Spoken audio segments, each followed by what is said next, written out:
जय हिंद। कैसे हैं सब? All good? Yes, sir. Fit and fine? Yes, sir. आज कौन सी डेट है? 2 जुलाई 1990 1990 को मैंने इंडियन नेवी ज्वाइन की थी।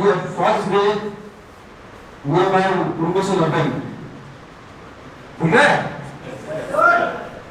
तो आज यानी कि 2 जुलाई 2025 को इंडियन नेवी ज्वाइन किए मुझे 35 इयर्स हो गए, 35 साल। और ताली को बना हुआ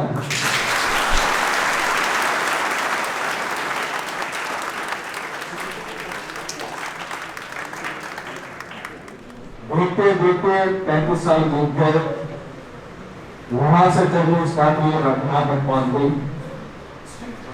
और इसलिए मैं आज आपको बता रहा हूँ कि मेरे लिए बहुत बड़ा दिन नहीं, क्योंकि आज के दिन मैंने आज बॉडी में ज्वाइन की थी। दूसरा, आप दिन पीछे पीछे हैं। इंडियन फोर्स, चाहे आर्मी, इंडियन फोर्स, उनमें सबका गोल है वहां पे जाना है। आप मेरे पीछे पीछे 35 सालों में बहुत सारे एक्सपीरियंस अच्छे हुए। एक्चुअली सभी की लाइफ में अपने बुजुर्ग मिले, जिसमें 15 ईयर मेरा इंडियन नेवी का सफर था, जो कि मैं सबमरीन में था। मैं तो सब लोगों की फोटो दिखाता हूँ आपको, है हमारे पास।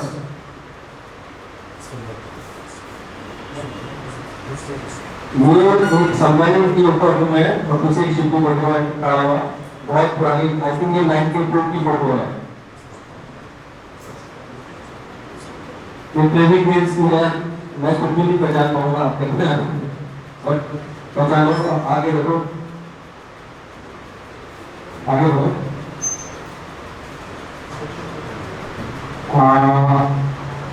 पूरा लगा मैं ये मुझको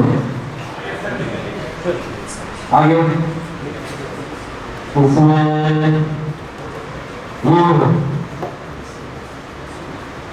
ट्रेनिंग के टाइम का फोटो है। हमारे कमांडिंग ऑफिसर साथ में 1990 का फोटो बनाया तो प्रोग्राम था। ये मैम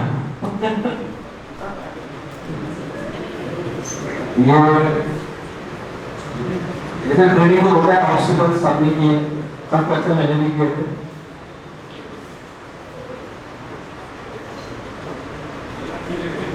उस टाइम में मोबाइल ट्रेनिंग में पता नहीं क्या होता, अभी बहुत लिमिटेड, किसी के पास कोई कैमरा उस टाइम तो होगा तो कुछ फोटो में, अदरवाइज बहुत ज्यादा नहीं है। क्योंकि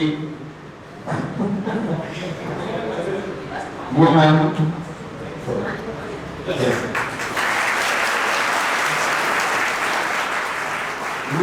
हमारा बैट्समैन है, ये कमांडो बंगला का बाबू आया था बीच में आपको, हमें तो पहले आया था कमांडो पुलिस का टैक्स ये है।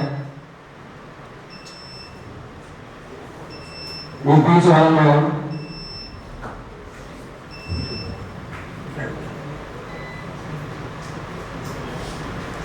सोने के बाद ये वीडियो का आपने सुना होगा, अमर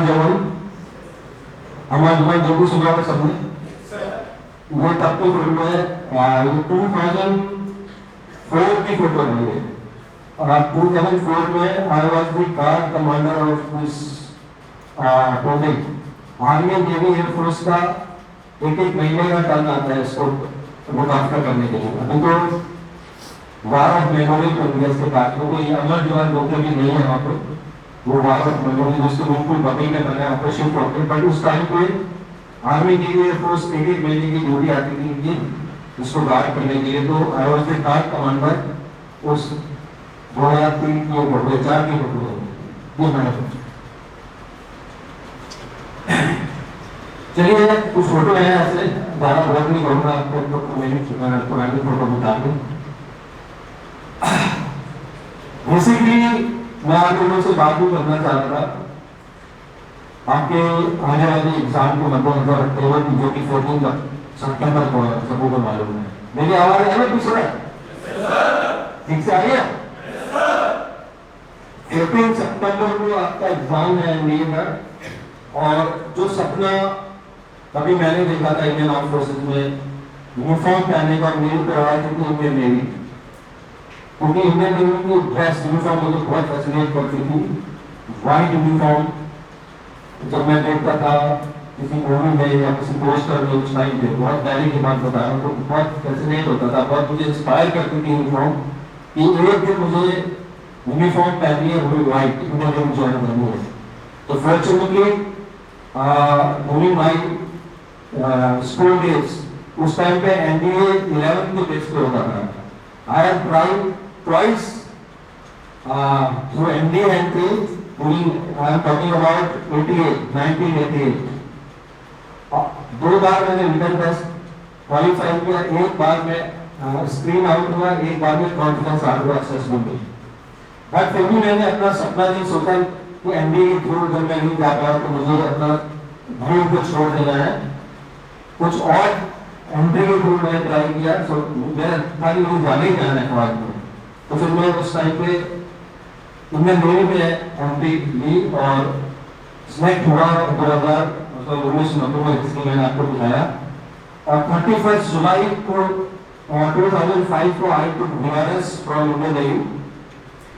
आई was in submarine life, one of the toughest life in the world. तभी आप बोर्ड को देखिएगा सोच करके, तो it's one of the toughest life, जो आप सोच भी नहीं सकते हुए वहाँ पे सब होता है। सबमरीन में बहुत छोटा सा स्पेस रहता है समुद्र के नीचे। आपने देखा होगा कि हैदराबाद में कितने बोट पे बैठे हैं, जिन्होंने बस ट्रेन और प्लेन में तो बहुत सारे सफर किए हुए, बट समुद्र के अंदर वो सोचा भी होगा भाई मैं 15 ईयर समुद्र के अंदर 300 मीटर नीचे 250 मीटर नीचे जब हमारी सरकारी गति थी, वो भाई work there with my team to that was the toughest life. 15 August 2005 को I told you to VRS from Indian Navy, but I have started this academy on 15 August 2005। 31 जुलाई को मैंने रिटायरमेंट लेके 15 दिन के अंदर after my retirement I started this academy long back और with small room और एक छोटे ऑफिस के साथ, इस एम के साथ कि मैं आने वाले जनरेशन को इंस्पायर कर सकूं, मोटिवेट कर सकूं, गाइड कर सकूं इंडियन आर्म फोर्सेज ज्वाइन करने के लिए। हमारे घर में बहुत ज़्यादा इंफॉर्मेशन इंटरनेट पे था और ऐसे पढ़ाई भी नहीं, तो बहुत ज़्यादा इंफॉर्मेशन मिली किस तरह से कैसे ज्वाइन करना है, क्या क्या अपॉर्चुनिटीज हैं, उनको ज़्यादा इंफॉर्मेशन थी। लेकिन इतने में लिमिटेड इंफॉर्मेशन थी हमें ग्रैब करके अपॉर्चुनिटी को मैंने ज्वाइन की। बट आज आपके सामने सारी इंफॉर्मेशन है, सारे रास्ते आपको मालूम है, किस तरह से प्रिपरेशन करनी है, और आपको मालूम है आप प्रिपेयर करके आपको कर ही रहे हैं। तो दोनों मेन जो मैं डिफरेंस महसूस करता हूँ उस जनरेशन में और आज की में कि बावजूद इसके कि बहुत सारी चीजें अवेलेबल होने के बाद भी जो मुझे लगता है छोटी सी जो कमी और जो आज की जनरेशन बहुत ज्यादा स्मार्ट है, अगर मैं ओवर स्मार्ट है तो भी गलत नहीं होगा, लेकिन माइंड बहुत जल्दी डाइवर्ट होता है आज की जनरेशन का, तो मुझे लगता है शॉर्ट टर्म में सक्सेस चाहिए सभी को। तो मैं आज अगर आपसे कुछ बात कर रहा हूँ तो उसको ध्यान से सुनना और हो सकता है वो आपके काम आएगा, श्योर आपके काम आएंगे। और जो आपके एग्जाम से लेके आगे जितने भी एग्जाम आप देंगे, चाहे वो रिटन टेस्ट हो चाहे असाइनमेंट हो, कहीं पर भी आपके काम आएंगे और जनरल लाइफ में आपकी चीजें काम आएंगी। लाइफ में इतने सारे आपके आप बैठे हैं, बच्चे वाइस गर्ल्स हैं, मैं स्टाफ है, हम में से बहुत सारे लॉजिक समझना है। क्यों कहता हूँ कि Indian arm forces one of the best career option है आफ्टर प्लानिंग, अपने पैरों पे खड़ा होने का। कि हमें से बहुत सारे उस फैमिली से बिलोंग नहीं करते जो आप बोल सकते हैं कि बहुत गिफ्टेड फैमिली है इन टर्म्स ऑफ इकोनॉमिकल। तो बहुत सारा पैसा है पेरेंट्स के पास, जमीन ज्यादा है कि अगर ये नहीं हुआ तो ये कर लेंगे, है ना। अगर मान लिया संरक्षण नहीं हुआ तो वो बिजनेस कर लेंगे या कोई दूसरा प्रोफेशनल कोर्स कर लेंगे, मंडी बाई कर लेंगे। जनरली बहुत कम है, होगा I am not saying, but generally, क्योंकि मैं अपने आप को मद्देनजर रखते आज आपको अपने आप को आपके रूप में देखता हूँ। जैसे आज आप बैठे हैं, मैं कभी ऐसे बैठा रहा तो उस माइंड ऑफ व्यू से देख रहा हूँ कि बहुत सारे फैमिलीज को जरूरत है 12th के बाद जॉब की। ये बात सही है कि नहीं है कि 12th के बाद किसी तरह जॉब लग जाए, उसके बाद अपने करियर को आगे लेके जाएंगे, उससे फैमिली को भी इकोनॉमिकली हेल्प कर सकते हैं।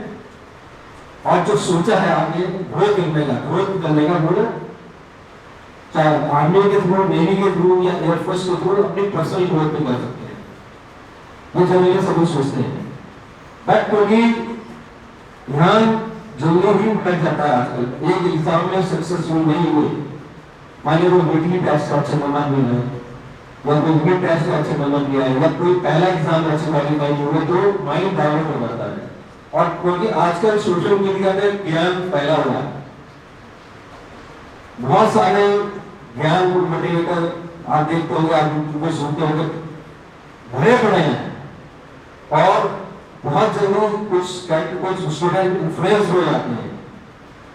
तो मैं आपको आज ये चीज कहना चाह रहा हूँ कि आपको अपनी प्रेजेंट सिनेरियो की जो इन्फॉर्मेशन है वो देख के, अपनी कैपेबिलिटी और कैपेसिटी देख के, और सबसे बड़ी चीज है डिजायर, जो आपका सपना आपने देखा है वो देख के आपको आगे बढ़ना है।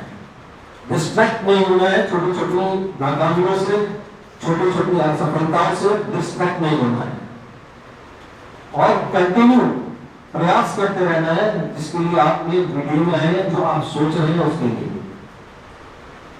और जो भी अपॉर्चुनिटी आपके सामने आती है, जो कि अभी 14 सितंबर को आने वाली है, पहली अपॉर्चुनिटी हो सकता है पिछला बैच में कोई एग्जाम जो है करेक्ट नहीं किया ऊपर हो सकता है, बट अभी नेक्स्ट अपॉर्चुनिटी है 14 सितंबर की आपके सामने।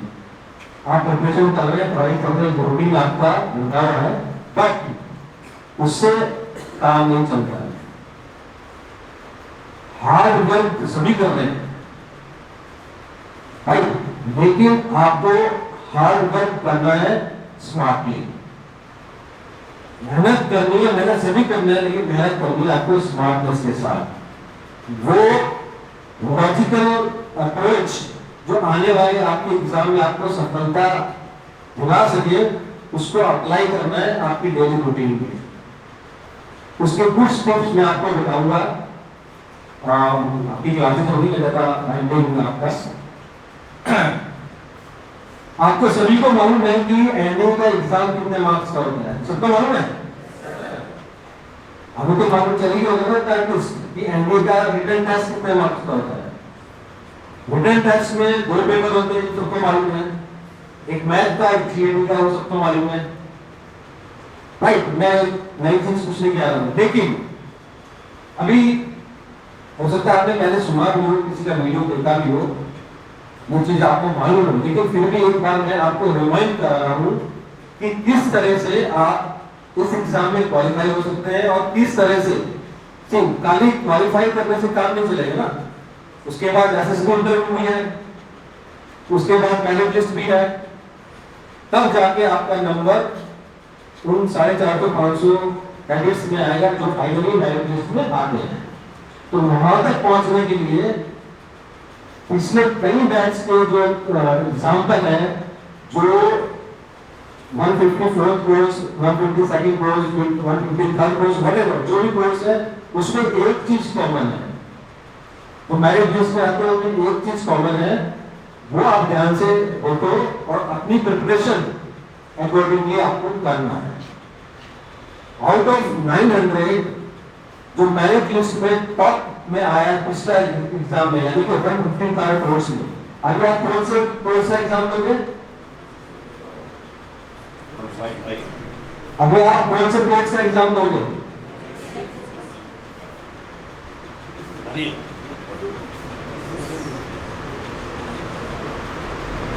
ऐसे हाथ बोलने से तुम्हारा बताने से कोई फायदा नहीं। आपको यही भी पता कि आपका कौन से कोर्स का एग्जाम देने वाले हो, इसको मालूम है आपको? अगर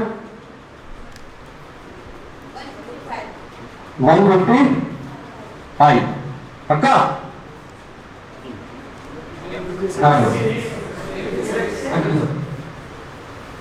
खोलो इसको, उसको खोलो, दिमाग को ध्यान से देखिए ना, ठीक है? फाइंड आउट करके हमको बताना, मैं आपको बता दूंगा, तो देखोगे कि बुक को आपने जो फॉर्म लगा उसको देखोगे कि कौन सा फॉर्म लगा आपने। एनीवे ये फर्स्ट 55 कोर्स की मेरिट लिस्ट है, और उस मेरिट लिस्ट के टॉप 5 कैंडिडेट्स हैं जो मेरिट लिस्ट में टॉप पे आए हैं 153 कोर्स की। उसके बाद 154, 155, 150। तो जो टॉप में आया है उसका नाम है अमनप्रीत सिंह, 153 कोर्स का। ये लिस्ट मेरी नहीं है, यूपीएससी ने डिक्लेयर करी थी जब कोई मेरिट लिस्ट आई थी। इसमें बहुत सारे, इस पूरी लिस्ट में बहुत सारे हमारे स्टूडेंट हैं, पर मैं आपको एग्जाम्पल के लिए टॉप 5 और टोटल 5 के मार्क्स दिखाना चाह रहा हूँ। रिटन टेस्ट में उनके इसके मार्क्स है 554, रैंक 1। रिटन टेस्ट में मार्क्स है 554 आउट ऑफ 900। तो कितना परसेंट होगा? 900 का 554 कितना परसेंट होगा? अप्रोक्स 60%। यानी कि मानो कोई एग्जाम है उसमें से 100 में से 60 नंबर आ रहे हैं, 60%, और वो टॉप कर रहा है, वही होना चाहिए मतलब। तो 554 वाला टॉप में है, रैंक 1 में है, तो आप सोचो जो बॉटम में होगा और जो मेरिट लिस्ट में है उसके कितने मार्क्स होंगे दिखाऊंगा मैं आपको। और सिमिलरली रिटन टेस्ट में इसके 554 है, और इंटरव्यू में एसएसबी इंटरव्यू कितने मार्क्स का होता है? 900 का होता है। उसमें है इसके 444, टोटल हो गए 998 आउट ऑफ 1800। कितना परसेंट हो गया? कितना परसेंट हुआ? Approx 50 to 53%, isn't it? तो यूपीएससी के एग्जाम में रैंक 1 लेके आया है 52%। आपके सामने वो रैंक 1 है। और ऐसे ही टॉप 5 का मार्क्स देख लो, और मैं आपको दिखाता हूँ बॉटम 5 के मार्क्स।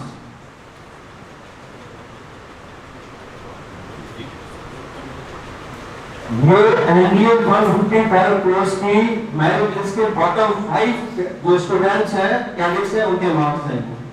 वो बॉटम में है 294 रिटन टेस्ट में आउट ऑफ कितना परसेंट हुआ?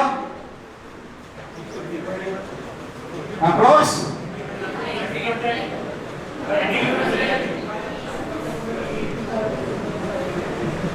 30-40%, कितना ही होगा? और इंटरव्यू में है टोटल है 654 आउट ऑफ 1800, और वो स्कूल मेरिट लिस्ट में है। यानी कि 40% मार्क्स देंगे टोटल, वो मेरिट लिस्ट में है। तो आप बताए हार्ड वर्क करना है या स्मार्ट हार्ड वर्क करना है, ये आपको डिसाइड करना है।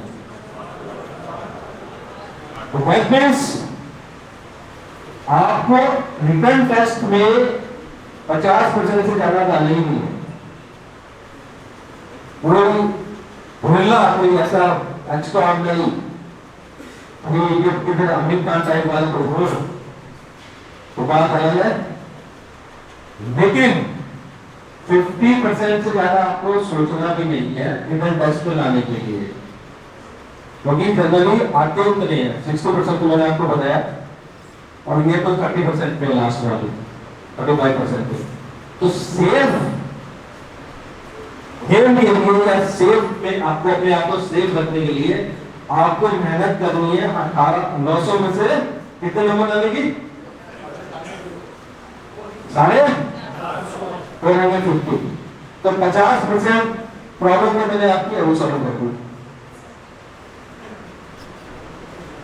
50% प्रॉब्लम मैंने आपकी अपनी नहीं बैठे बैठे सॉल्व कर दी। अब आपको 100% तो करना ही है, ओनली 50% करना है। यानी कि मेरे से आज बात करके 50% आपकी प्रॉब्लम सॉल्व होगी। आपको मालूम है कि 2 पेपर है, मैथ का और जीएडी का। तो ये मेक श्योर पहले आपको करना है कि मैथ का पेपर आप क्वालिफाई कर रहे हैं, क्योंकि अगर आप मैथ का पेपर क्वालिफाई नहीं करेंगे तो जीएडी आपका चेक नहीं होगा। उससे वही रीजन है कि लाखों बच्चे फॉर्म भरते हैं, बोलते हो ना, लाखों बच्चे फॉर्म भरते हैं और कुछ हजार में वो क्वालिफाई करते हैं। लगभग 10,000 11,000 बच्चे हर यूपीएससी के एनडीए के एग्जाम को क्वालिफाई करते हैं, सबके भरते कितने लाख। अब लाख से 10,000 11,000 और फिर उस 10-11,000 से इंटरव्यू के बाद में 450 500, तो आप सोचो कहां से कहां नंबर आ जाते हैं, वहां से यहां कितने बच्चे बचते हैं। तो अब हमको आना है लिस्ट में, हमारा टारगेट है मेरिट लिस्ट में आना, ऐसा सिंपल है। किसी का ऐसा टारगेट है कि सिर्फ एग्जाम में देना है बस, टाइम पास के लिए, ऐसा किसी का नहीं होगा ना। सब कुछ सीरियसली सोचते होंगे कि एग्जाम पास करें, एसएसबी की ओर जाए, क्वालिफाई करें, रिकमेंड हो, मेरिट लिस्ट में अपने नाम को देख पाए, चलता टारगेट होगा, लेकिन होता नहीं है। एक्चुअल में ऐसा होता नहीं है। तो उसका रीजन क्या है कि हम, और तो ये 20 साल के एक्सपीरियंस में आपको बता रहा हूँ, हर साल लोग बैक पास होते हैं, उसके एक्सपीरियंस में आपको बता रहा हूँ कि शुरू में जब जैसे आपने एडमिशन लिया तो बहुत जोश रहता है कि अब तो एडमिशन ले लो, आप तो हमें बचा लेंगे, एग्जाम को क्लियर किया जाएंगे, उनका अपलोड कर देंगे, है ना। और अपने अंदर भी शुरू में बड़ा जोश और जुनून रहता है। बट जब रियलिटी सामने आती है, रियलिटी में जब आप क्लास अटेंड करना शुरू करते हैं और जब बुक्स पढ़ के देखते हैं, जब टीचर पढ़ाने लगता है और जब ग्रुप टेस्ट शुरू होते हैं तो लगता है ये तो इतना आसान नहीं है, वो सोचते है ना। फिर क्या होगा, ओवर टाइम ऑफ पीरियड धीरे धीरे मोटिवेशन कम होने लगता है, और जब मोटिवेशन कम होने लगेगा तो ऑटोमेटिकली प्रिपरेशन में आपकी फर्क आना शुरू हो जाएगा, और उस वजह से परफॉर्मेंस भी डाउन होनी शुरू हो जाएगी। ये बट ऑब्वियसली ये सदियों से होता है, सालों से होता है, हमारे टाइम से होता रहा है, उनके सालों से खत्म नहीं देते हैं। तो आपको करना ये है, अभी आपको 50% का टारगेट छोड़कर कि 50% तो छोड़ दो, आपको 50% 90% होते हुए आपको अपना प्रिपरेशन करनी है, वो हमको 50% ही लेके आने हैं। तो जो आप पेपर करो, आप जो सोल्यूशन आप जो भी आपके पास बुक है, या जो वीकली टेस्ट चलते हैं, या जो एग्जाम से पहले आपके फुल लेंथ मॉक टेस्ट शुरू चलेगी, उसमें आपको ये मेक श्योर करना है कि एटलीस्ट 40 to 50% आप सही करो, ताकि आप छोड़ोगे तो दिक्कत नहीं हो। नेगेटिव मार्किंग की वजह से जो आप पूरा का पूरा ओएमआर शीट को सजा के आते हो ना, एक पेन आपके हाथ में है, ओएमआर शीट आपके हाथ में है, तो आप एग्जामिनेशन हॉल से जब निकलते हो कि मैं तो पूरी भर के आया, जब भर के आई तो ब्लैक थोड़ी करके आओगे ना तो बड़ी अच्छी लगती है वो कि यस मैंने सबमिट की, फुल एकदम 100% में कर गया है, और अब तो मैं पास होना ही होना है, ये अंदर से आता है, हमने भी किया है। लेकिन जब रिजल्ट आता है या एग्जामिनेशन हॉल के बाहर आके जब आप चेक करते हो, क्रॉस चेक करते तो पता चलता है ये तो नेगेटिव में जा रहे हैं, पॉजिटिव छोड़ो, तो नेगेटिव में जा रहे हैं। वो इसलिए होता है कि आपने सारे के सारे क्वेश्चन अटेम्प्ट किए, जो नहीं आते उन्हें अटेम्प्ट किए, तुक्का मार आते हैं, राइट। तो इतनी तो समझ आपको शायद आगे होगी कि एग्जाम में, इस यूपीएससी के एग्जाम में गैस वर्क नहीं करना है, तुक्का नहीं मारना है। टेस्ट मैच शुरू करते हो, क्रिकेट देखते हो, क्रिकेट से फॉलो करते हो, तो आजकल कौन सा मैच चल रहा है, जो सो रहा है वो जान लो जरा, और 5 मिनट हो गया। आजकल कौन सा मैच चल रहा है? T20 है ना? आजकल T20 का दौर चल रहा है कि पहले बॉल से ही 6 ये चल रहा है ना, और ऐसा हो भी रहा है। आईपीएल में देखते होंगे आप, हर जगह देखोगे पहले बॉल से ही 6। लेकिन यूपीएससी का एग्जाम T20 मैच नहीं है, यूपीएससी का एग्जाम टेस्ट मैच है। यूपीएससी का एग्जाम स्प्रिंट रेस नहीं है, यूपीएससी का एग्जाम मैराथन है। उसे कि स्प्रिंट रेस में 100 मीटर दौड़ना है या 200 मीटर दौड़ना, बस एक बार चला लगा दो, उसको किसी तरह से डिस्टेंस पूरा कर दो, वो स्प्रिंट होती है ना। बट यूपीएससी का एग्जाम वो नहीं, वो टेस्ट मैच है, वो मैराथन है। तो टेस्ट मैच में वो बल्लेबाज सर्वाइव करते हैं जिसको छोड़ना नहीं आता है, अच्छी बॉल को छोड़ना नहीं आता है, होता है ना।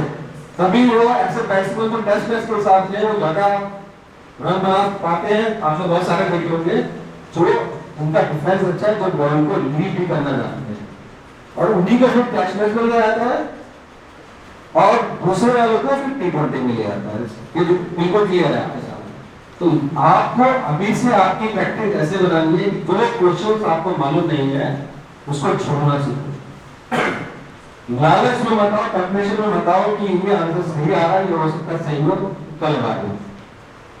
और बिलीव मी, मैं आज आपको ओपनली कह रहा हूँ और रिकॉर्ड कह रहा हूँ, ये अगले 1-1.5 महीने अपने आप आजमा के देखो। आपके जो भी पीवाई की स्टूडेंट है आपके पास, जो भी आपको यहाँ पे इंग्लिश टेस्ट करते हैं, वो तो मैं आपको कह रहा हूँ उसको आप आजमा के देखो, आपकी स्कोरिंग बढ़ने लगेगी, मार्क्स आपके बढ़ने लगेंगे। वो आपको गारंटी के साथ नहीं बोल रहा हूँ, अगर आप ये फॉर्मूला अपनाना शुरू करते हैं। इसलिए स्मार्ट हार्ड वर्क करना है, ऐसे भी इंटरव्यू में बात की बात है, राइट। और दूसरा एक इम्पोर्टेंट टिप्स मैं बताता हूँ आपको, मेरिट लिस्ट में आने का जो इम्पोर्टेंट रीजन है, रिटर्न टेस्ट के मार्क्स आपके हाथ में है, आप जो करके आओगे आपको इसके उतने मार्क्स मिलेंगे। एसएसबी इंटरव्यू में एक सेट पैनल है, चाहे वो आर्मी हो, नेवी हो, एयरफोर्स हो, जो फोर्स एसएसबी के बने हुए हैं, उसमें एक सेट पैनल है कि जो मार्किंग रहती होगी वो बहुत ज्यादा वेरी नहीं करती। मतलब ऐसा नहीं होगा कि किसी को 900 में से 700 मिलेंगे, किसी को 200 मिलेंगे।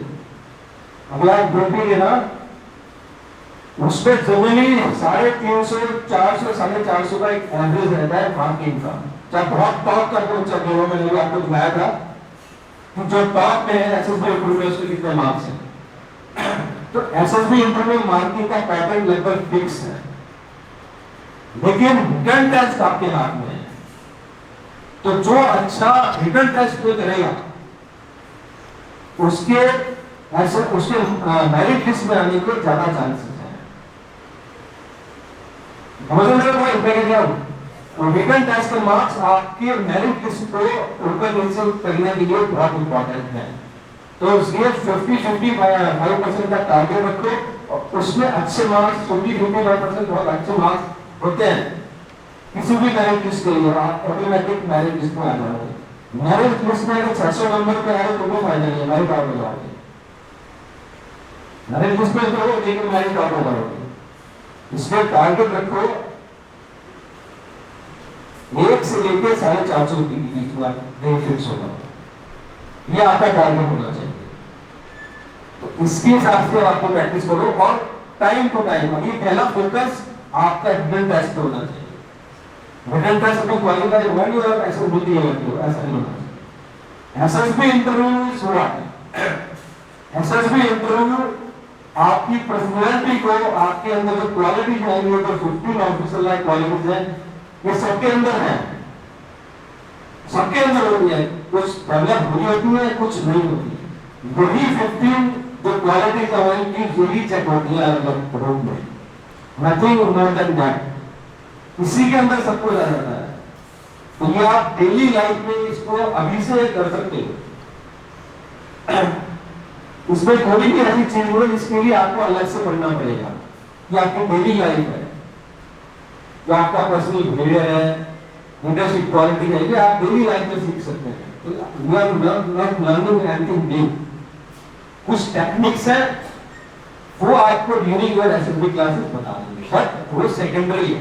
पहला टारगेट है आपका रिटर्न टेस्ट। इसलिए अब से अगर आपको लगता है कि गलत डायरेक्शन में जा रहा था तो उस सही रास्ते पे आकर उस हिसाब से प्रैक्टिस करो। I am very much sure कुछ पॉजिटिव रिजल्ट आएगा, राइट। उसके अलावा अपार्ट फ्रॉम एनडीए आपके पास जो भी अपॉर्चुनिटीज आती है इंडियन आर्med फोर्सेस ज्वाइन करने की, as I told in the beginning itself कि बहुत सारे स्टूडेंट को 12th के बाद जॉब की जरूरत है। अगर एनडीए के थ्रू सपोज नहीं जा पाए, सबका टारगेट एनडीए का थ्रू होता है, मेरा नहीं था, बट सब उतने आप लोग कैपेबल नहीं होते या लक नहीं होता, बहुत सारी चीजें मैटर करती हैं। तो इट डजंट मीन कि आप अपना सपना छोड़ दो, आप दूसरे एंट्री के थ्रू ट्राई करो। और एक बार आप इंडियन आर्med फोर्सेस में किसी भी एंट्री के थ्रू चले गए, you can become commission officer also. There are so many internal exams, तो कंपटीशन भी कम होगा। सपोज आप एयरफोर्स, आर्मी, नेवी, अग्निवीर इसके थ्रू एंट्री के थ्रू जाते हैं, क्योंकि आजकल अग्निवीर की एंट्री है, हमारे टाइम पे नहीं थी। मेरे बहुत सारे बैच में कमीशन ऑफिसर बने हैं, कमांडर तक, कैप्टन तक के रैंक में। लोगों को 50 मिनट में छोड़ दी, मेरा टारगेट कुछ और था, जैसे कि मैंने आपको बताया। बहुत सारे ऐसे हैं जो एसीसी के थ्रू, कमीशन भर्ती के थ्रू, बहुत सारे इंटरनल एग्जाम के थ्रू मेरा बिकम कमीशन ऑफिसर, और वो रखना है टारगेट। बट पहला टारगेट है किसी तरह से एक बार एंट्री लेने पहुंच के अंदर, चाहे एंट्री के थ्रू हो चाहे दूसरे एंट्री के थ्रू हो। तो उसके लिए जो दूसरे एग्जाम आते हैं आपके सामने, उसको भी जरूर फील करना पड़ेगा। अभी एयरफोर्स का वैकेंसी आई है, एयरफोर्स अग्निवीर की वैकेंसी आई है, जल्दी उसके फॉर्म ओपन होने वाले हैं। ग्रुप में भी हमने डाल दिया था, हमारे सोशल मीडिया प्लेटफॉर्म पर हमने उसको डाल दिया था। आप उसको भी जरूर ट्राई करना है। उसके प्रोविजन है, प्रैक्टिकल में आपको बता रहा हूँ, उसके प्रोविजन एक ट्राई करो, एक एग्जाम दो, एक एग्जाम के प्रोसेस से आप गुजरोगे, आप क्वालिफाई करते हो, आपके अंदर एक सेल्फ कॉन्फिडेंस है, विदाउट पेइंग एनीथिंग। आपके अंदर एक सेल्फ कॉन्फिडेंस आएगा कि आपने एग्जाम क्वालिफाई किया है, उसमें भी रिटन टेस्ट होगा, ग्रुप डिस्कशन है, फिजिकल है, और दूसरा आपका पूरा का पूरा मेडिकल पूरा कॉस्ट हो जाएगा। तो बोला आप सिलेक्ट होते हो तो फाइनल में मेरिट लिस्ट में आने से पहले मेडिकल होता है ना, तो वो इस सेंटर के थ्रू आपका फ्री ऑफ कॉस्ट हो जाएगा। तो आपको वो भी पता चल जाएगा कि मेडिकली वो भी बहुत सी बातें नहीं है।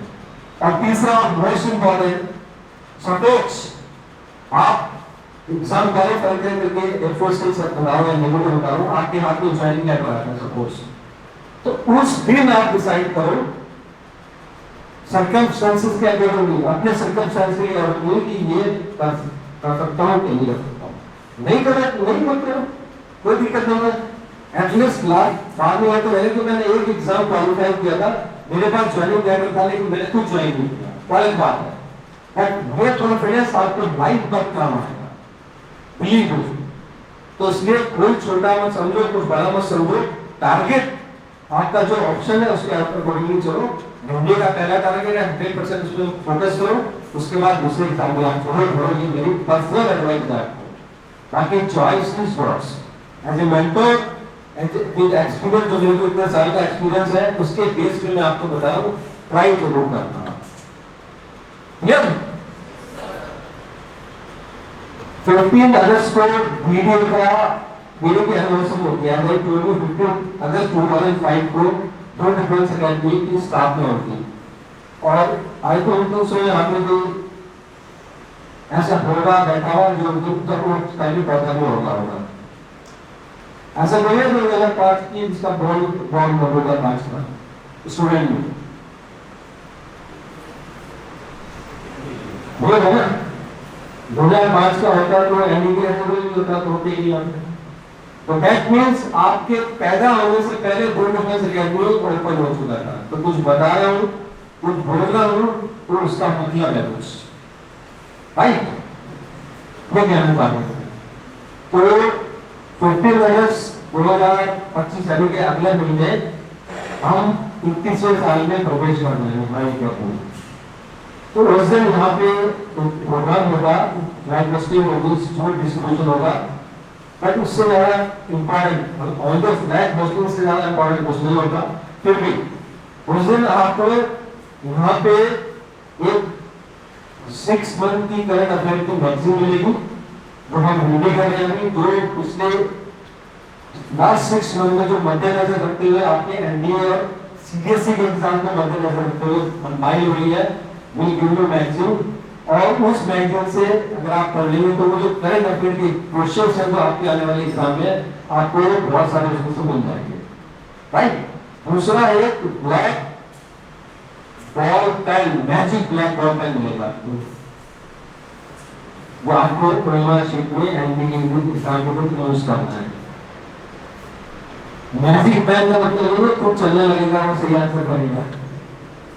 एग्जामिनेशन हॉल में लेके जाओगे और खुद ही चल रहा है, वो सही आंसर कर रहा है, उसका मतलब यह है कि वो पूरी फैकल्टी और स्टाफ के एक तरह से ब्लेसिंग, आशीर्वाद के रूप में आप अपने एग्जामिनेशन अकाउंट को लेके जाना और उसको यूज करना, उसका मतलब ये है एज अ ब्लेसिंग। तो आई एम श्योर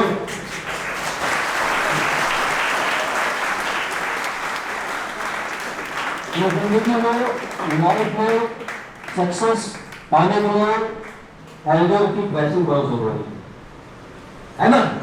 बोलते ना, जहाँ हवा काम नहीं करती वहाँ बुरा काम करती है, तो वो दुआएं उस दिन आपके पास रहेंगी, एक फैन के रूप में उसको यूज करना। और मैं तो एक बात कर रहा हूँ, अभी से क्या पहली बात पहले से एक बात कर रहा हूँ कि मेरे ज्यादा से ज्यादा बच्चे मैक्सिमम बच्चे सिलेक्ट हो, यूनिफॉर्म पहने और अपने पीओटी में मुझे इन्वाइट करें, जहाँ पे हो, चाहे वो एनडीए हो, आईएमए हो, एयरफोर्स अकेडमी हो, नेवल अकेडमी हो, चिल्का हो, कहीं भी हो। और मैं कोशिश करता हूँ कि जो भी मुझे इन्वाइट करता है सब जगह पहुँचने की, जब एक स्टूडेंट आपका सामने पासिंग आउट परेड कर रहा है, वो अंतिम पद ले रहा है, तो पहला स्टेप प्रथम पद आपने जो वहां लिया और जो अंतिम पद वो वहां लेगा, तो ये as a mentor I don't think so से उसी के बाद किसी मेंटर के लिए हो सकती है। तो उसका स्टूडेंट पास आउट हो रहा हो, ऑफिसर बन रहा हो, कोई कुछ भी बन रहा हो। तो मैं एयरफोर्स अकेडमी गया था कुछ दिन पहले, मेरे बहुत सारे स्टूडेंट वहाँ पे फ्लाइट कैप्टन में फ्लाइट में पायलट बने हैं, कमीशन मिला है। और फॉर्चुनेटली उस दिन चीफ ऑफ एयर स्टाफ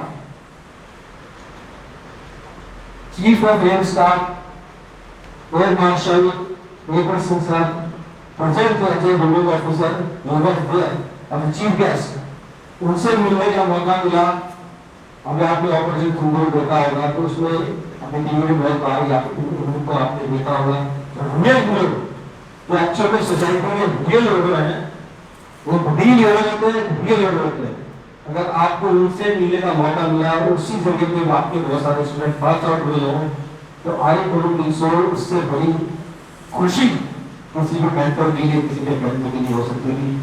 और ये मौका मुझे बहुत बार मिलता है, तो मैं अपने आप को बहुत फॉर्चुनेट लगे मानता हूँ कि हर बैच में कोई ना कोई पास आउट होता है, मुझे वहाँ पे जाने का मिलता है हर एक जगह को। तो अब मैं चाहता हूँ कि यहाँ से जो बहुत सारे स्टूडेंट डिग्री डायमंड्स अपने जिंदगी में सक्सेस में सफलता के लिए यूनिफॉर्म पहने, और अगर बात रखते हैं मुझे बुलाएं तो मैं जरूर आऊंगा।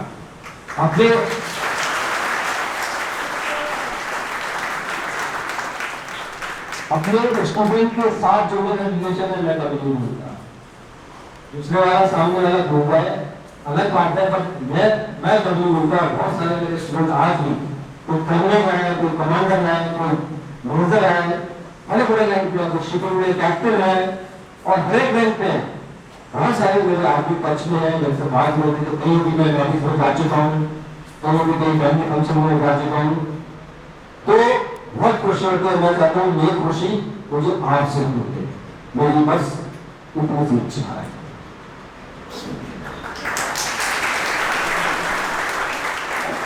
इसलिए ऐसे ही आगे मेहनत करते रहो, आगे बढ़ते रहो, जो लॉजिकल मैंने आपको चीजें बताई उसको वर्कआउट करो, एंड आई एम श्योर आप भी इससे बेहतर यूनिफॉर्म पहनेंगे और आपका भी फोटो हिंदी लगा होगा। अब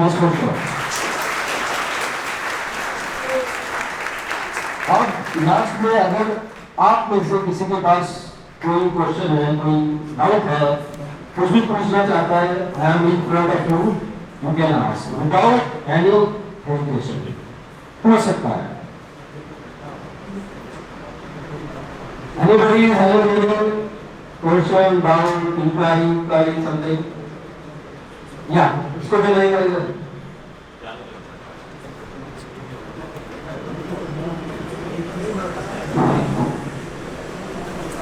जो बच्चे हिंदी माध्यम से ट्वेल्थ पास आउट करते हैं तो अधिकांश वास्तव में ज़्यादातर बच्चों की इंग्लिश कमज़ोर होती है। जैसा कि सुनने को मिलता है कि एसएसबी इंटरव्यू में इंग्लिश मोस्ट इम्पोर्टेंट है, यानी जरूरी है। क्या सर ये रियल में ऐसा है या चल जाएगा इंग्लिश भी थोड़ी थोड़ी? आपका अच्छा क्वेश्चन है। और बहुत पहले जब हम प्रिपरेशन कर रहे थे, मैं आपको बताता हूँ, मैं भी मीडियम स्कूल का पढ़ा हूँ। तो मेरा स्कूल था भी इंडियन मीडियम स्कूल था गवर्नमेंट में। और तो लगता था पता नहीं जो जिसको इंग्लिश बोलने नहीं आती या समझने नहीं आती या लिखने नहीं आती वो कोर्स ज्वाइन कर सकता, तो परसेप्शन था। But over the time of the period जब स्टूडेंट यहाँ से जाने लगे, जो मैं ट्रेनिंग पर भी गया था, मैं खुद सेलेक्ट हुआ, और जब मैं ट्रेनिंग पर गया तो बहुत सारे बच्चे अपने स्टेट लैंग्वेज के लिए, जैसे कोई तमिलनाडु से था, तमिल में पढ़ा हुआ था, नॉर्थ को हिंदी मीडियम से पढ़े हुए थे। तो वो ऐसा नहीं है कि अगर इंग्लिश नहीं आती, बिल्कुल नहीं आती तो दिक्कत है। अगर बिल्कुल ही नहीं आती, ये व्यवहारिक जनरल इंग्लिश जो आप इंटरव्यू में जब आप जैसे आपने एसएसबी में आपकी बात की है, तो एसएसबी इंटरव्यू में जब आप जाएंगे तो वो आपको क्या कह रहा है एटलीस्ट आप उतना आप समझ सके।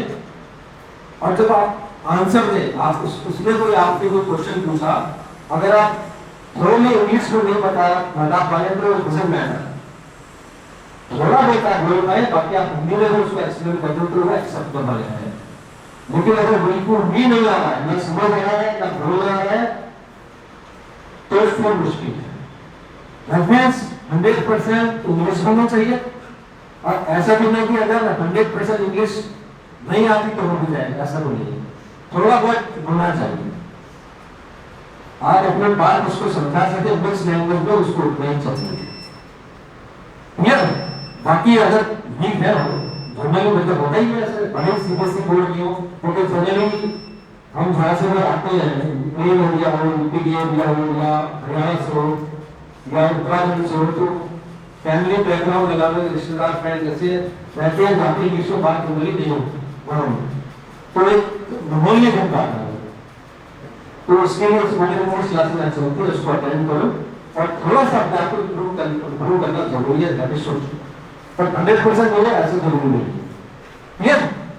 Anybody else? पूछिए।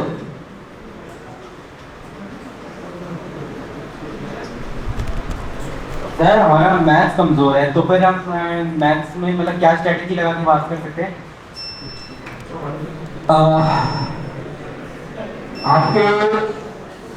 आपको जब डिनर में लंच के लिए बैठते हैं भाई, आपकी प्लेट में 3-4 चीजें हैं, सपोज आपको रोटी पसंद नहीं है ना, आपकी प्लेट में कई सारी चीजें हैं, दाल, सब्जी, रायता, सलाद वगैरह, छोड़ दिए, आप में से उसको कोई चीज पसंद नहीं है तो आप उसको छोड़ दो। ठीक, समझ लेंगे। मैथ के ऊपर बहुत सारे टॉपिक्स हैं, उसमें हो सकता है कि कोई टॉपिक आपको डिफिकल्ट लगता हो, कुछ ठीक लगता हो, तो जो ठीक लगता है उसको ज्यादा फोकस करो, और क्योंकि टारगेट प्लस 50% का है तो उसके थ्रू आप अपना गोल अचीव कर सकते हो। बाकी क्या करें, आप क्या कर सकते हैं, मेहनत करो, फोकस करो, ध्यान लगाओ। अगर हमारी तरफ से कुछ हेल्प चाहिए तो बताओ। सर आपका आईने का एक्सपीरियंस कैसा रहा?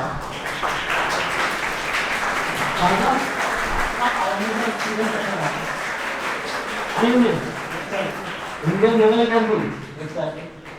अकेडमी तो बहुत पहले गया था, अभी मैं एयरफोर्स अकेडमी गया था, तो उसका कुछ एंडिंग में पूछ लो। सर आईएनएस के बारे में पूछा है जहाँ आपने मतलब नेवल की ट्रेनिंग ली। अच्छा अच्छा, आईएनएस सुविधा, ओके। ट्रेनिंग की एक खास बात है, जब आप कहीं में सेलेक्ट होते हैं ना, तो उस इंस्टीट्यूट की या उस अकेडमी की एक खास बात होती है, जब तक आप वहां पे रहोगे परेशान रहोगे, जब आप वहां से छोड़ के जाओगे तो उसको सबसे ज्यादा मिस करोगे।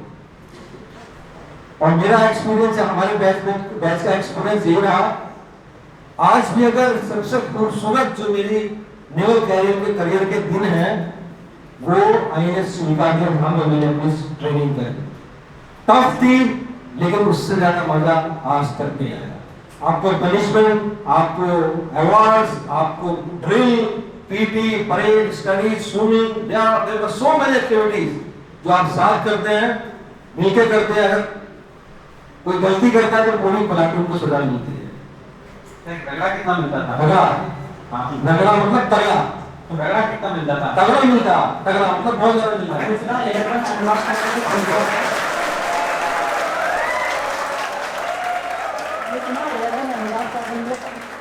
हमने सुना अनुराग सागर जो एयरमैन आए थे उन्होंने एनडीए छोड़ दिया, इसका कोई इसका कारण था कि उनको हाँ। ज्यादा रगड़ा मिल रहा था। मैं वो देखो यार,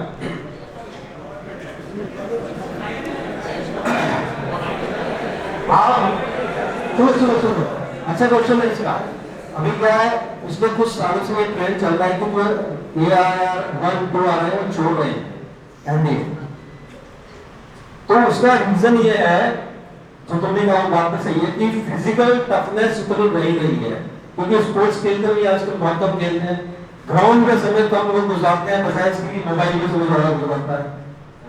तो भाई सोचना और सुनना एक बात है, लेकिन जब प्रैक्टिकली वहां पे जाके करना पड़ता है वो अलग बात है। आप कितने भी ब्रिलियंट क्यों ना हो, लेकिन एनडीए की जो ट्रेनिंग है या डिफेंस की कोई जो ट्रेनिंग है, फिजिकली भी तो करना पड़ेगा ना आपको पढ़ने के साथ साथ।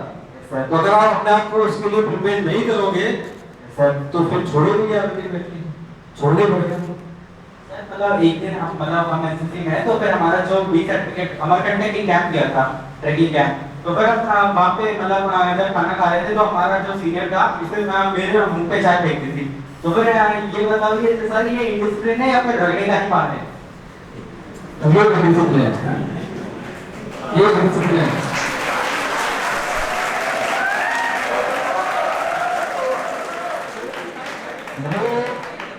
अगर आइकन से बदतमीजी है, ये बदतमीजी है, इसमें पर चाय या इस प्रकार की गलत है। वो कॉलेज स्टूडेंट थे और वहाँ के मतलब सीनियर थे, तो फिर उन्होंने बोला था कि जल्दी जल्दी तैयार होके आओ। तो सर हमारा नंबर लास्ट में आया था खाने का, तो जब हम खाना खा रहे थे तो फिर उन्होंने मेरे मुंह पे चाय फेंक दी थी। वो बदतमीजी है, लेकिन बदतमीजी बेसिकली जो फौज में पनिशमेंट होता है, बेसिकली जो फौज में पनिशमेंट होती है, जैसे आपका लेट है, सब कुछ बहुत बार होता था, तो बैट बॉल लेके थोड़ा दौड़ाते थे, फ्रॉक जंप, पुशअप, ग्राउंड के बीच चक्कर लगा लो, प्लेट ग्राउंड के बीच चक्कर लगा लो, ये आपने सुना होगा, जनरली ये होता है। बट जो इसने करा वो गलत किया, उसने मेरे ख्याल से 4 ही बोल रहा हूँ। चलो एनीथिंग एल्स, और किसी का कोई सवाल? पक्का? हाँ वो है, वो गर्ल्स की तरफ से कोई सवाल?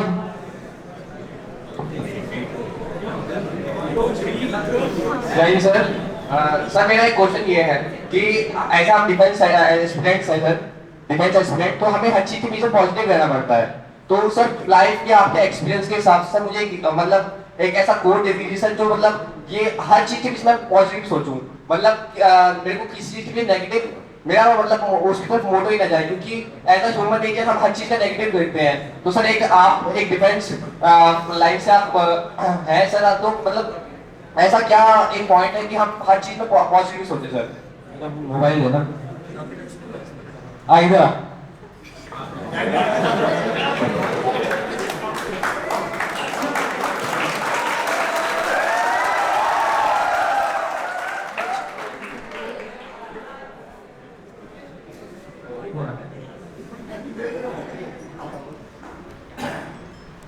बहुत सारे बच्चों की या हमारे एज में एक समस्या है कि मोटिवेशन कहाँ से मिले, पॉजिटिव कैसा रहे हमेशा।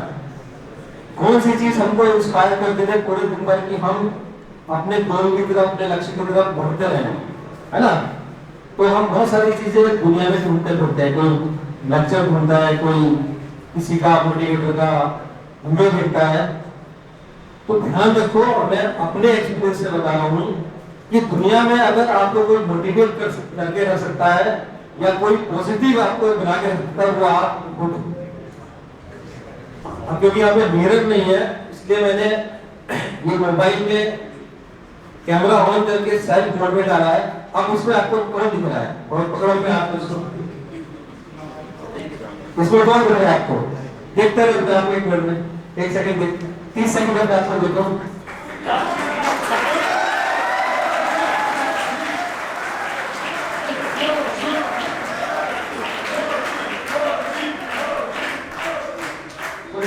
आप देखते हो, इसमें जो आपको दिख रहा है वो आपको, अब आप विजुअलाइज करो इस तरफ जो है, जो इस मोबाइल में आपको जो दिख रहा है उसको विजुअलाइज करो यूनिफॉर्म में। सोचो इसमें यूनिफॉर्म पहन किया है, इसके कंधों पे सितारे लगे हैं, आर्मी या नेवी वगैरह जो भी आपकी वाइज है वो इसमें पहन रखी है, सर पे भैया कैप है। विजुअलाइज करो अपने आप को, अरे विजुअलाइज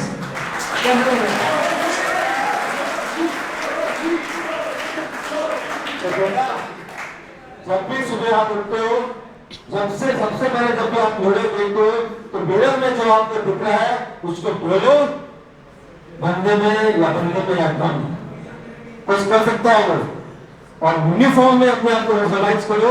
उससे बड़ा मोटिवेशन दुनिया की कोई ताकत आपको नहीं दे सकती।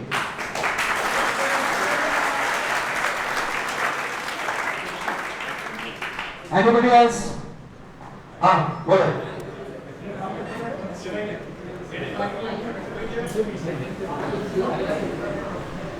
बोलो बेटा। सर सेल्फ स्टडी करने में बहुत प्रॉब्लम हो रही है, तो आप बताइए कैसे टाइम लगाएं कि मैं पढ़ने में आराम मिले। सेल्फ स्टडीज करने में बहुत प्रॉब्लम हो रही है, इधर आ जाओ।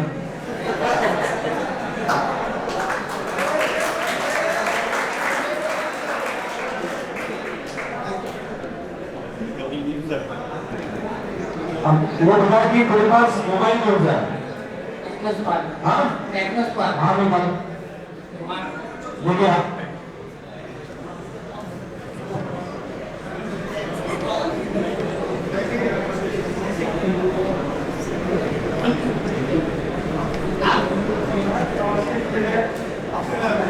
वो सभी के पास होगा ना, लगभग सभी के पास होगा।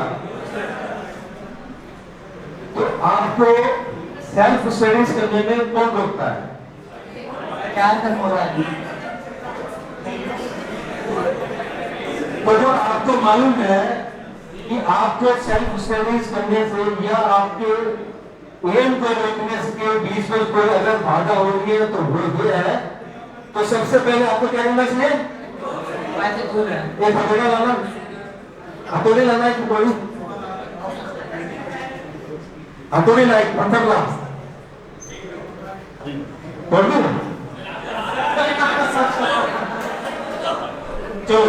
तो आपको पता है ये आपको डिस्ट्रैक्ट कर रहा है, तो उसको कोशिश करो। और आप सभी को कह रहा हूं मैं, अपने से थोड़ा सा दूर करना कंप्लेंट करो, उसके बाद मेरे पास आना है। कभी दिक्कत हो तो मुझे बताना। मिल गया आंसर आपको? चलो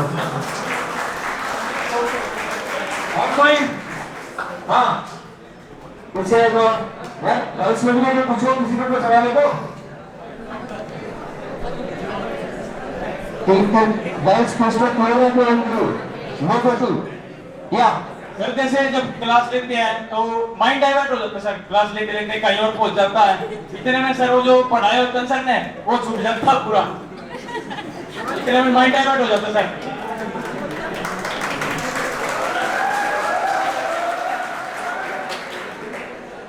जो माइंड डाइवर्ट कर रही है उसका क्या नाम है?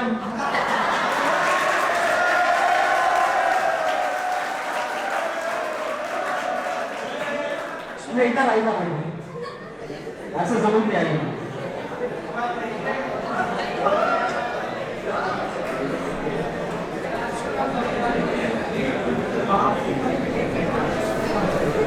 भाई दोस्तों चल बोलिए, आप बताइए क्यों होता है?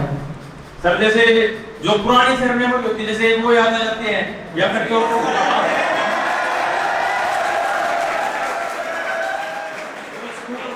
स्कूल में याद आ जाता है, या कहीं जो दोस्तों के साथ होता है जैसे वो याद आ जाता है बैठे बैठे, या फिर अभी जैसे घर से दूर है तो घर की याद आ जाती है बैठे बैठे, तो उसमें सर माइंड डाइवर्ट हो जाता है, जो सर ने समझाया होता है इतने वो सर वो माइंड चला जाता है।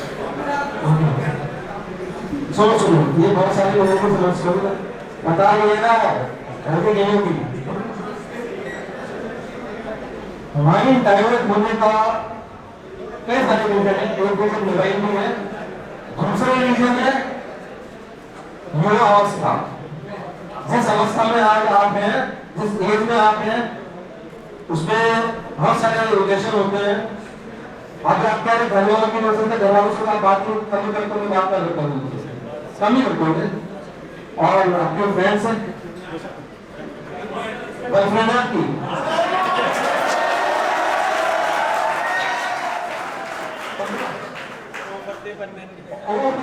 मुझे क्या कहना और पढ़ते हैं, मेरे रिजेक्ट करें।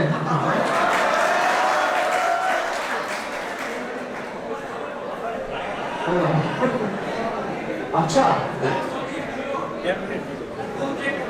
चलो एक काम करते हैं, सबसे पहले तो अपनी जिंदगी में अच्छा सा मोटिवेशन लेके आ। नहीं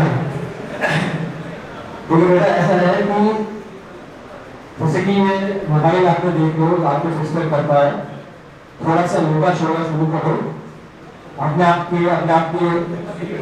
बच्चन प्रेशर रखो, ठीक है, और टारगेट रखो, तुम कुछ करना है, कुछ करना है, अपने आप को सुबह उठ के देखो, शीशे में देखो, यूनिफॉर्म में देखो, और जो भी चीजें आपको डाइवर्ट, आपके माइंड को डाइवर्ट करके आपको बेटर मालूम है, उससे दूर रहने की कोशिश करो।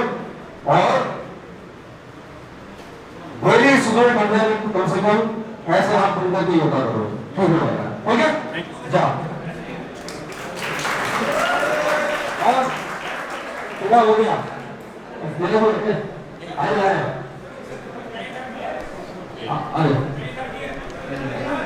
हाँ आप देख सकते हो एक मिनट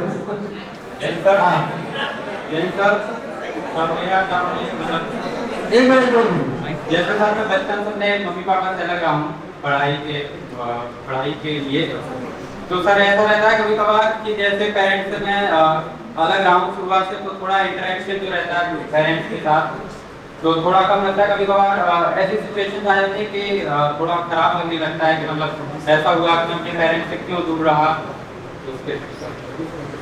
पेरेंट्स से आप बचपन से दूर रहे, हॉस्टल में जाते हैं? तो सर बड़े पापा के साथ था, he was a teacher, English lecturer, उनके साथ रहा था। कौन सी क्लास में? From when I was 4 years old. अच्छा 4 साल से आप अपने बड़े पापा के साथ रहे, और पढ़ाई में सब आपने उनके साथ की। Yes sir.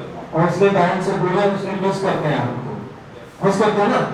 सर लगता है कभी कभार कि जैसे मैं अपने जैसे मैं विलेज से बिलोंग करता था, मेरे पेरेंट्स मतलब कोई उनका बैकग्राउंड मतलब ज़्यादा ठीक नहीं जैसे, तो सर कभी बार ऐसा लगता था कि खराब लगता कि मैं ही क्यों मतलब मेरे मम्मी पापा ने मुझे क्यों अलग किया। आपके मम्मी पापा ने आपको अलग किया तो आपके बेटरमेंट की है ना, कि आपको अच्छी साइड वहाँ पे उनके घर पे उतना माहौल और बढ़ेगा, उसके बेटा होगा, उनके बेटा होगा ना। कभी कभार ऐसे मतलब दूरियां फील होती हैं। अपने मम्मी से ज्यादा रोज करते हैं पापा को? पापा चल जो लोकेटर कॉल लगा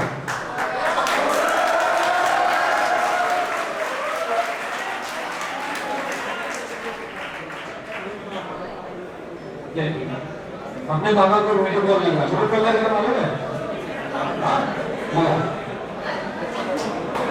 तो हमने पापा को कभी शायद आई लव यू नहीं कर पाया, आज कह देगा तो सारे हस्बैंड को नहीं आज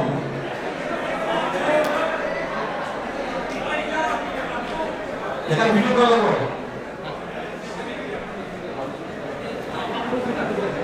तो मेरे मोबाइल से बोली बोली बराबर से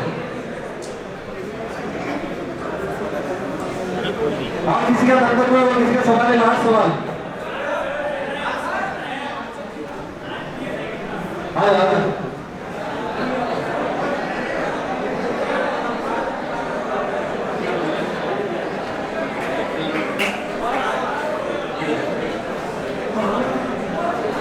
तो फाइल कर लिया, कब करा?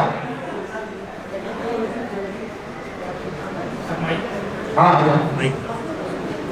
इसका वीडियो कॉल आके मुझे बात करा बोल। जय एवरीवन। सर ये क्वेश्चन था कि सर सब खाने पीने के बाद सर पढ़ने बैठता हूँ ना सर, तो कोई आ जाता है, चल यार गेम करते हैं, चल कोई असली खा के आ रहा है, चल खिचड़ी बनाते हैं।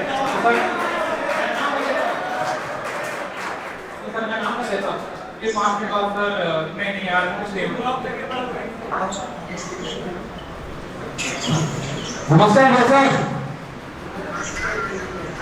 मैं आप मुझे देख पा रहे हैं? मैं हूँ संदीप सर, पहचानते हैं? नमस्ते। इस वक्त आपका लड़का हमारे साथ है और पूरी क्लास लगी हुई है, इसमें आप देख सकते हैं। आपका लड़का मैं कह रहा था कि आपसे ज्यादा बात नहीं कर पाया, आप बचपन में पढ़ने के लिए चला गया था और आपको बहुत प्यार करता है, लेकिन कह नहीं पाया जल्दी। और ये सब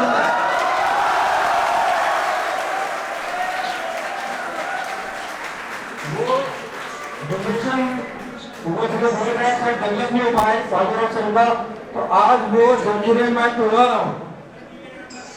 और ये लड़का आज आपको पूरी सभा के सामने आई लव यू कह रहा है।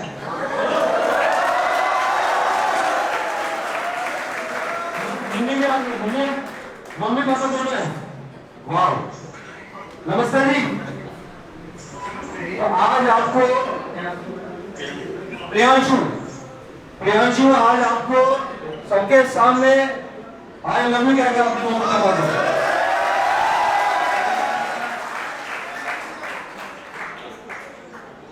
I love you mummy papa.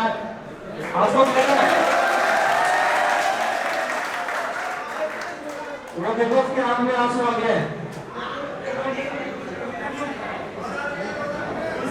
तो ये नहीं रोने दो, आज ये जो आप लोगों के बीच में बंधन था ना, आज वो मुक्त हो गया है, उसको रोने दो। अब आपको इसको दोनों को अजीब सा महसूस होगा आज के बाद, ठीक है? सॉल्व प्रॉब्लम, तो प्रॉब्लम आज आपकी सॉल्व हो गई यहाँ पे।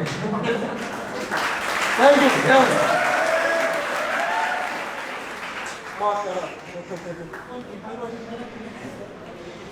हाँ तो बना गया। बोल क्या कह रहा है? सर ये बोल रहा था सर, मतलब खाने पीने के बाद सर जब पढ़ने बैठते हैं ना, तो सर 10 मिनट के बाद कोई आता है कि चल यार गेम खेलते, चल मैगी बनाते, चल दूसरा आपस में घूम के आते हैं सर। मतलब 10 मिनट मैं आपको देता हूँ, 10 मिनट बाद सर माइंड बोलता है कि नहीं यार चल घूम के आते। तो सर इसका सोल्यूशन क्या है सर? बताओ। मैं जरा सबसे अच्छा दोस्त को लेते सर जो आया था उस स्टेज पे मैं वही कौन? जोशी आया।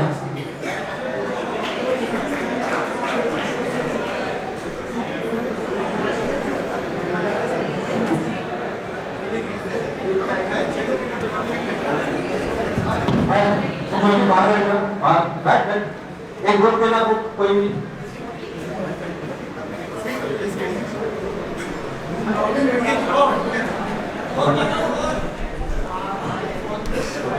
अभी भी सोच जैसे डेली हो रहा है, तुमने कहा है तो पढ़ाई कर रहा है ना?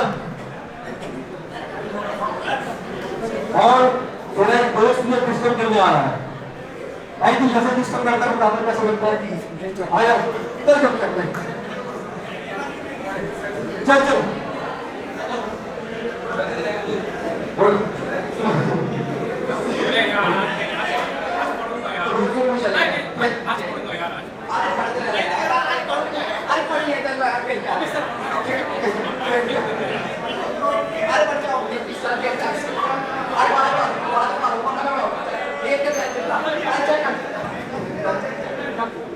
तुम चले जाते हैं ना? छोटे सा जॉब ट्राई किया।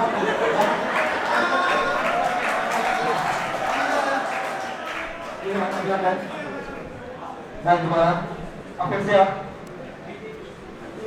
आगे चले जाते हैं। तुझे पता है ये किस पर करना है, तुझे पता है इसको क्या कहना है? कामयाब बोल सावधान पीछे मुड़ चल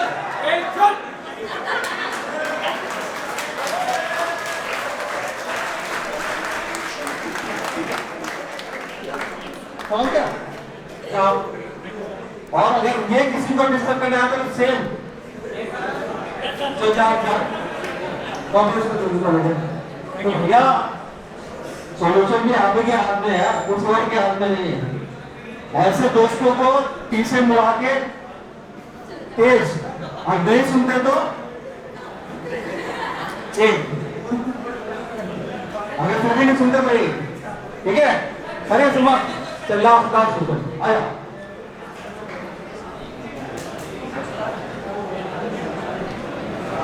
आ जाओ।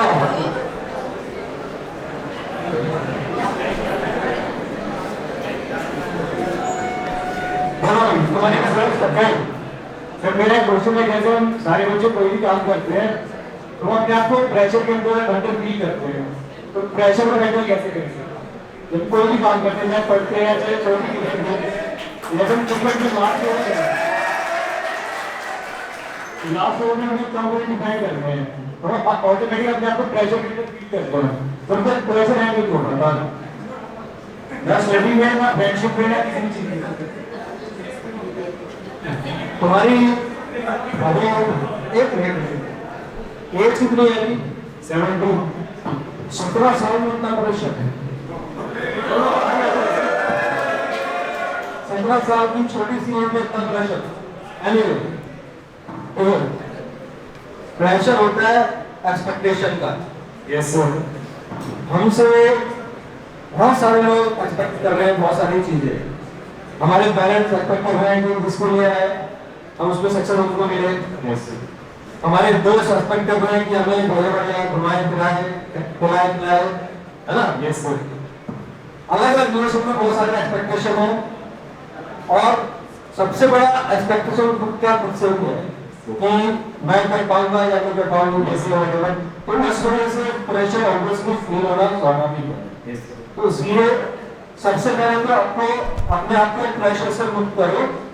उसके लिए आपका जो टाइम टेबल है, ध्यान सुन लो, आपका जो मॉर्निंग टू नाइट का टाइम टेबल है उसको फिक्स करो और हर एक चीज अकॉर्डिंगली आप उसको करो जो आपने टाइम टेबल बनाया है। Okay sir. अगर उसमें आपका हो जाए आधा घंटा मोबाइल तो उसको भी रखो। अगर बुकिंग है नहीं है तो बहुत अच्छा है, लेकिन अगर है तो उसको भी रखो। बट आपका सिस्टम मॉर्निंग टू नाइट पूरा डिफाइन होना चाहिए, तो फिर आपको प्रेशर नहीं आएगा क्योंकि हर चीज डिफाइन है। अभी आप क्या डिफाइन कुछ नहीं है, कभी कुछ भी कर ले तो बहुत बड़ा डिटेल है प्रेशर आने का। इसलिए उसको अपने आप को टाइम टेबल को बनाओ, ठीक है। और दूसरा जाओ, ओके जवाब मिल गया। और दूसरा अपना पेट क्लियर रखो, प्रेशर नहीं होगा। और किसी का और कोई हो गया तो मेरे कॉलेज मेरे मेरे डायमंड्स उस उम्मीद के साथ कि आने वाला जो एग्जाम है आप सब उसको अच्छे से क्वालिफाई करेंगे, फिर एसएसबी के लिए अपना को प्रिपेयर करेंगे और फिर मिडिल टेस्ट क्वालिफाई करने में 1000 से लेंगे और मेरिट में जाने में 10000 से लेंगे। ये आपका टारगेट होना चाहिए। It's not about money. आपको रिवार्ड देके आपको इतनी खुशी होगी जितनी मुझे मिली और मुझे जैसे होता है। बाकी सच्चे मन से अपनी प्रैक्टिस की तैयारी करते रहो। अपने पेरेंट्स का, अपने रिलेशन में जो भी आपके रिलेटिव है, भाई बहन है, आपकी सोसाइटी का अपना ख्याल रखो, अच्छा काम करो, कोई गलत काम मत करो, ऐसा कुछ भी मत करो तो कल अपने आप को जवाब देना मुश्किल हो जाए, राइट। और मिलते हैं फिर जल्दी ही 15 अगस्त को। बेस्ट ऑफ लक का मैजिक बैग ब्लैक बेल्ट पर आपको इंतजार कर रहा है, आपको मिलेगा। और इसी की तरह किसी को कोई समस्या आती है, कुछ भी डाउट आ जाता है, you can always come to my office, I am available, always available to me. मैं आप ही के लिए हूँ, आप ही के साथ हूँ और आप आपके साथ ही रहूंगा हमेशा।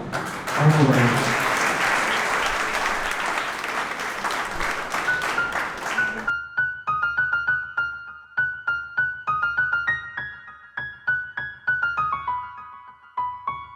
हमें राह दिखाए संदीप सर, मंजिल पहुंचाए संदीप सर, जुनून जगाए संदीप सर, काबिल ये बनाए संदीप सर। तुझे छूना है आसमां, मंजिल को पाना है, घर देश के लिए तुझे कुछ कर दिखाना है। चिंगारी जो सीने में उसे शोला बनाना है, तू भविष्य है भारत का, तुझे परचम लहराना है। ना रुक न तू, ना झुक न तू, बढ़ाए जा अपने कदम, तोड़ दे सारी हदों को, सच करना है अगर सपनों को तो आजा। Doon defence academy Sandeep sir, Doon defence academy Sandeep sir, Doon defence academy Sandeep sir, Doon defence academy. सेवा परम धर्म आकाशे शत्रु न जाहि, न स्पर्श दीप्तम शन्नो मरिणो, स्वधर्मे निधनं श्रेया, सर्वे सन्तु निरामया, सर्वत्र विजय कर्तव्यम् अन्वात्मा।